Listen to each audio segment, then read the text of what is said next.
Now, the Director of Public Prosecution has ordered the prosecution of Bomet Governor Hilary Bachok, and also directed that files on Kiambu Governor Kimani WAMATANGI and Marsabit Governor Mohamud Ali be submitted to the Ethics and Anti-Corruption Commission.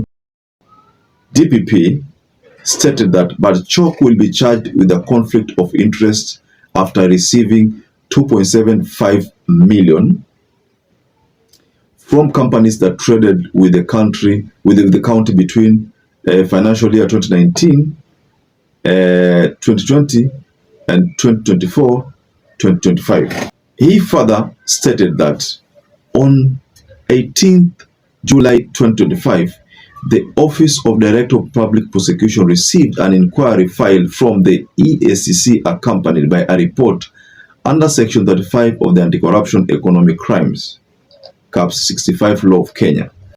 Now, the order here is that Bachok afunguliwe mashtaka.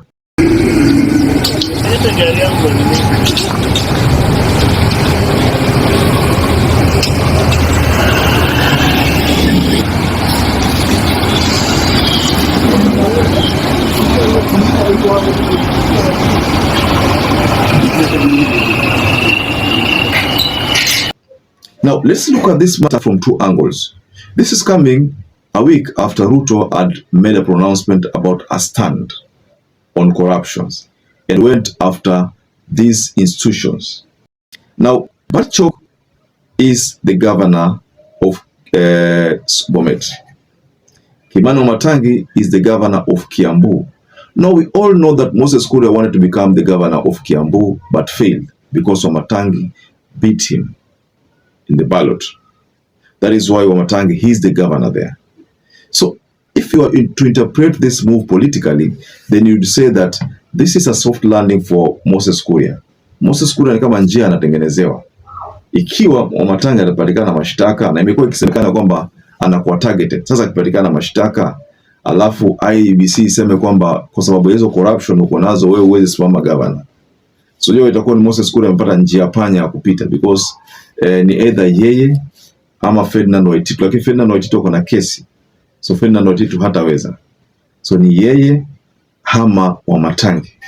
So hii kesi ndio itakuwa itasimama katikati ya hawa watu wawili, na mimi najua kwamba Moses Kuria anaomba kabisa hii kesi iende hivyo, na ndio governor apate shida kabisa kwa ile county, Kiambu County. Now, I'd like us to explore this move by the DPP, both constitutionally and politically, the implication of this move. Who is it going to serve in the interest of the residents of those counties? Am is going to serve in the interest of some political bigwig somewhere, someone who is going to benefit because of the move by the Office of the Director of Public Prosecution. Now, before we explore this story further, ladies and gentlemen, kindly take this opportunity, support the work we do on this channel by liking this video, subscribe to our channel if you are not subscribed before, and to our existing subscribers, thank you so much for your support. Now, if at all this move is in good faith, then it's the best that the Office of the Director of Public Prosecution can do to help Kenyans get rid of corrupt individuals. But if this move is meant to serve the interests of certain political bigwigs, like we've been told previously, then it's the worst move. It can either be to serve the interests of Kenyans, or a weapon meant to serve the interests of certain political bigwigs who want to bounce back in politics. Let's say, for example, the issue of Bomet. Now, the first governor of Bomet County, we all know that ni Governor Isaac RUTO. Now, he was beaten in the ballot. But recently, he made truce with William RUTO, and RUTO gave him a job in JLAC as a member of the JLAC committee. Now, what is happening here is that, what if he wants to bounce back in, because the only person who has been a hindrance to him is the current governor. So what if he wants to bounce back? Now, if he wants to bounce back, of course, he would want to go to the ballot. Now, look at the case of Kiambu County.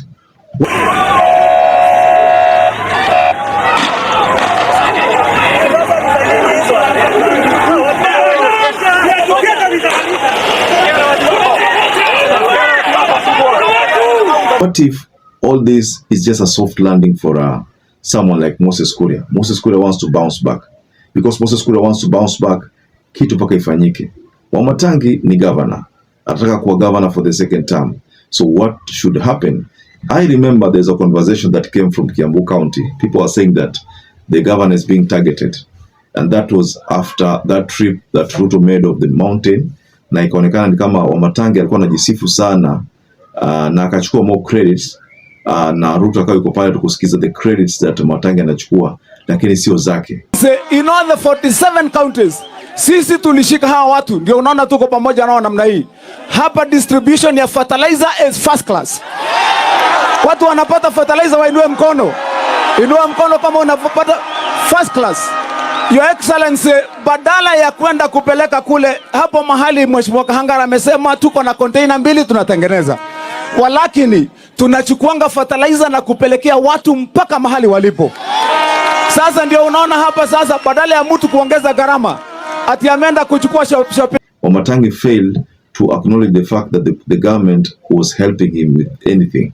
He ought to have, maybe according to the expectation of the Kenya Kwanza people ama the government, ni kwamba Wamatangi went overboard, akajisifu sana, akahakikisha kwamba Ruto hana sifa yote na kuona pale. So hiyo ilimwaibisha rais. So hapo ilisemekana kwamba kuna karate inachezwa ya kuhakikisha kwamba Wamatangi ameenda kwa koti. Sisemi kwamba hili swala ni hilo, lakini watu walikuwa wanasema kitu kama hiyo. Mimi siwezi sema kwamba ilikuwa ni hivyo ama sio hivyo, lakini wengi wale wa Kiambu County walikuwa wanasema kwamba hiyo ndio ilikuwa ni position, ladies and gentlemen. So ladies and gentlemen, allow me to rest my case there. What do you think about this move of the ODPP? Did you support the Office of Director of Public Prosecution's move kwamba hawa watu wanafaa waingie kotini, wapelekwe jela na ni wafisadi? Do you agree with the move? Perhaps if you watch this video and you have not subscribed, please take 1 second and subscribe, like this video. Until you catch up again, stay safe and stay blessed. Thank you once again for choosing YOLENO TV as your favorite political channel, because you are the real deal. Remember, all you need to do to support this channel is subscribe, like, and comment, and share our videos.